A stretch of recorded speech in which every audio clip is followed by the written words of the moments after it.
Papa John's on this Thursday at the NFL. Oh, it got real quiet real fast. The fact that none of us, Peter Schrager, nor you, Nate Burleson, nor you, Kyle Brett, nor myself, Kay Adams, has crowd surfed yet. It's a little A, surprising, B, disappointing. A little disappointing. Pace yourself. That's what they tell me. Pace yourself. How are we doing in the battle of the crowds, that side versus this side? Nate, you want to check in? My side's Nate, go ahead. Go ahead. Check in. What we got over here? Wait. And what do we got? That's for you. And that's for you. And this L does not stand for loud, unfortunately. You guys, I'm sorry. This is Good Morning Football. We love this show, and we love so many guests. It's not just the four of us. Aaron Rodgers, ever heard of him? Aaron Rodgers coming on this show. Aaron Rodgers joining our show. We cannot wait. We have a Super Bowl MVP joining us. There are a lot of Packers fans in Minnesota. Yes, there are. And there's a lot of Vikings fans in Minnesota, too. Speaking of Hall of Fame, we got Pro Football Hall of Fame President David Baker, and then Tony Gonzalez, who will end up in the Hall of Fame. There's a lot of Hall of Fame conversation going on this week. I'm a Cat Cora fan. We got Cat Cora, professional chef, maybe a Hall of Famer chef. We got a kitten bowl, we got a cat. That's crazy. I hear we're getting some Papa John's pizza later. Yeah, the Papa. What? We're living our best lives Papa, here please. in Minneapolis. All right, this is GMFB. It is time for the lead block. Lead block. Lead block. That was the word. That was in my head. No, we're redoing that. We're Redoing absolutely, that. yeah. I don't know. We have to redo that. Ready? Are you guys? It's time for the Lead block. There we go. They can't do it. There it is.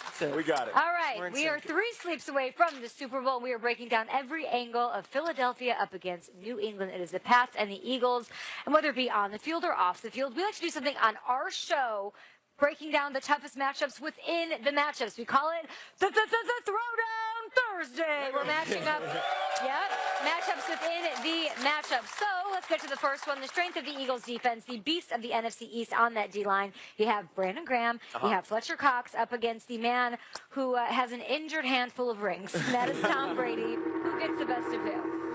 Round one, fight. The easy thing for people to say is if you put pressure on Tom Brady, he's going to falter. Listen, Tom Brady has the most composure of all time. There's a reason why he is the GOAT. And here's the thing. The average passer rate in the NFL is 87. That's with a clean pocket, quarterback dropping back, delivering the ball. Under pressure, Tom Brady's passer rating, 96. It's almost 10 points higher when you bring pressure. So for those that say, if you get in his face, you might have a chance. No, I'll tell you this. If you get in his face, he has a better chance of lighting you up. There are a lot of NFL greats and celebrities here in Minnesota this week. I wanted to find one man, and I found him yesterday. Steve Spagnuolo, who was the defensive coordinator of the Giants when they beat Brady in 07. I sought him out. I found him. He was wearing his Giants Super Bowl ring. I said, what's the secret? He goes, it's not just a couple pass rushers. You need to have waves and waves of them. And guess what? It's not just Cox and Graham. It's Timmy Jernigan. It is Vinny Curry. And it is those next waves of guys, rookie Derek Barnett. I think the Eagles get in Brady's face. I think the Eagles give Brady hell on Sunday. Oh, Peter. Oh, Spags fired you up. Okay. Spags fired you up. That offensive line for the Eagles is better than the Patriots, but the Patriots' offensive line is underrated. I think Very good it's going to be offensive line. really, really hard to get to Tom Brady in the first place. It is. Solder. I love him. And Peter, you brought it up. It's not just Cox and Graham. Barnett's, Chris Long, wave after wave after wave. But I don't care if they threw in Javon Curse out there. Anybody from the Eagles, this is Tom Brady. He's got 56 different running backs to dump it to. He has the greatest tight end on the planet to dump it to. I'm going to go Brady in this one. Come on now, guys. I love the Eagles pass rush. It's Tom Brady. Thomas Edward Brady for the win. For the win. All right, it's Throwdown Thursday. Next up, the leading receivers for each team, and they happen to be tight ends for the first time in Super Bowl history. So let's go with the red zone targets. You've got Zach Ertz up against Rob Gronkowski. Round 2, fight. Listen, we're going to talk about Gronk as a Hall of Famer when he's done with his career, but right now when you think about reliability and dependability, it's Zach Ertz, and it hurts so good. He's an absolute baller out there. Listen, when they get close to the red zone, you're going to see them focus on LeGarrette Blount, Jay Ajayi, and even giving the wide receivers, Alshon Jeffrey, that big, tall frame looks. But in between the 20s, the guy that puts in the dirty work, the guy that moves the chain, the guy that's over the middle of the field and is fearless catching the rock is Zach Ertz. I'm going with Zach on this one. We got Tony Gonzalez coming on the show in a bit, right? I would love to ask him this question about the tight ends because I think besides Tony Gonzalez, there is no better tight end in the history of the sport than Rob Gronkowski. The only thing that is missing from Gronkowski's career, in my eyes, is that dominant Super Bowl performance. He's got the ring, right? He's got the ring. Course. He has 2 of them. But I want to see him put on a show, and I think all this week we've been talking, is he going to be himself? Is he going to be back? I saw him single-handedly destroy the Steelers in the 4th quarter of maybe the most dramatic regular season game we've seen in years. He could do it again if he has to. Rob Gronkowski to me. I love Zach Ertz. Rob Gronkowski's in a different level altogether. So you're saying even though in the postseason he gets that more touchdowns, more yards than anybody, it's because he's been there so many times. It's you want that one crazy game. I need that game where that was the That's fair. Gronk Super Bowl. Yeah. I love Zach Ertz. I love Julie Ertz, best athlete in the family. It's Gronk. Okay, it's Gronk. Peter, you mentioned it. When he is at his full powers, that last drive against Pittsburgh, he looks like the best player in football. Nate, you bring up the point about availability because he's not always available. He smiled the other day with that Cheshire Cat grin at us and says, I'm going to play. So when he gets that smile, it's got to be Gronk. I love the man. All right, next matchup, guys. Let's get real serious now. Rock and roll Hall of Famers. Okay. Nate, What do we got? do the right thing here. Uh-huh. Hall & Oates. Ooh. My fave. You Okay. know that. Up against Boston's own.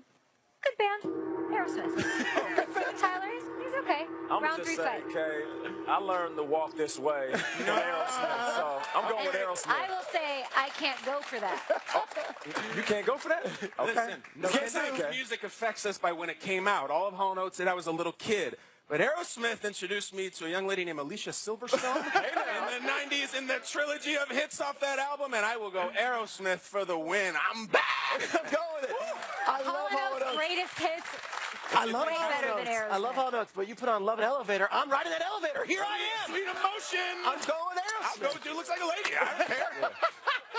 Me too. Mrs. Doubtfire. You might like it. Mrs. Doubtfire. Doubtfire would not be Mrs. Doubtfire Oh, without yeah, that bless scene. us. I might have to rethink this. All right, finally, 2 titans of Hollywood, gentlemen. Both go big at the box office. From West Philadelphia, born and raised, Okay. the Fresh Prince, Will Smith, up against an Oscar winner born in Cambridge, Mass. Yeah. How do you like them apples, Mr. Matt Damon?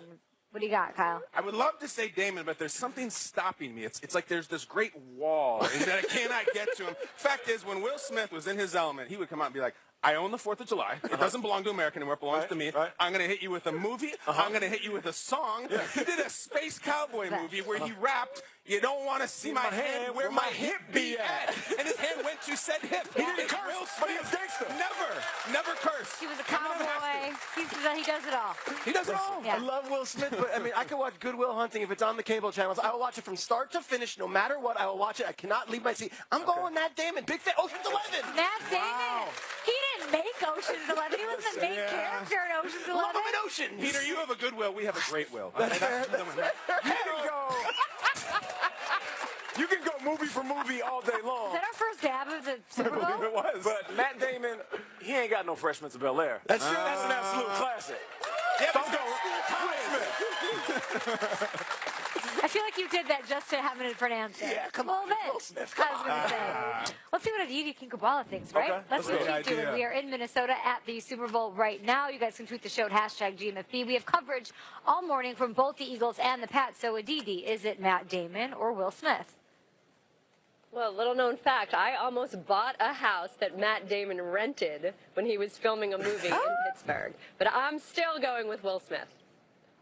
Yeah. That's why we love you, Aditi. You're the voice I'm of supposed reason, to if look you like will. his TV sister. I'm supposed to look like his TV sister. Remember her? Love that. Hillary? Yeah. Is that what her name was? What was her name? Hillary Banks. Can you see it? Trevor. He died in that awful accident. Diddy remember? Banks. Was he bungee jumping? Yeah, the cord was too long.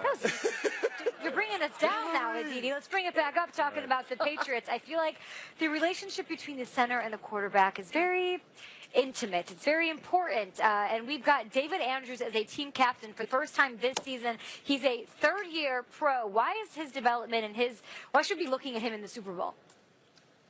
Okay, this will bring it back up because this is absolutely a feel-good story, and this is also a story of what truly is a Patriots player. So a few years ago, David Andrews is at the University of Georgia. He has his pro day. Not anybody in the NFL wants to speak to him, but one man. That one man is Bill Belichick.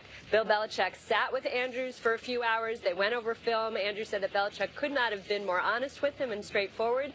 Then Andrews goes undrafted. He gets one phone call. That one phone call is from the New England Patriots. He signs as an undrafted free agent. He becomes a starter his first year. Now in year 3, he is a team captain. And this is the story of the New England Patriots. It is not about the most talented players. It's about the best 53. And what Andrews and I talked about yesterday is that on this team, it doesn't matter where you're drafted. It doesn't matter what your contract is. The best players, he said, will play. And he said all the success that you see is the accountability that we have for each other because we know we deserve our spots. I love it. Aditi, Andrews has been a great story this season, but I'm going to cross that line of scrimmage, and now you got guys who weren't undrafted. You've got first-round picks in Fletcher Cox and a first-round pick in Chris Long and a bunch of first-round talent. How are they going to stop that Eagles pass rush up front for the Patriots? Well, Peter, you just talked about this. This is the key matchup right here, and it's exactly as you said. It's about those waves. It's bringing those waves of pressure. Now, Andrew said this is absolutely our biggest challenge right here. He said we know that they can bring pressure with just 4. If they're able to get to Tom, then we have a problem. He said if we can contain them, then the Patriots certainly feel that Tom Brady can pick apart that back end, can pick apart that secondary. So this is all about whether the Eagles can indeed get home, get that pressure on Tom Brady, keep bringing that pressure. But David Andrews said he feels really good about the 2 weeks of preparation that the Patriots have had. I wouldn't feel so good going up against Brandon Graham on the other side, who has a personal vendetta against Peter Schrager. He also leads the Eagles with 9.5 sacks this year and is ready to go with a chip on his shoulder to prove Schrager wrong on Sunday. Aditi Kinkhabwala there with the Eagles. We'll talk to you in a little bit. I love how I get applause for, like, I did a really good job saying bye to Aditi there, right? I got you. Thanks. Coming up, we love you fans. We love you so much. So we're going to give you guys free pizza. Papa John's Pizza, anybody?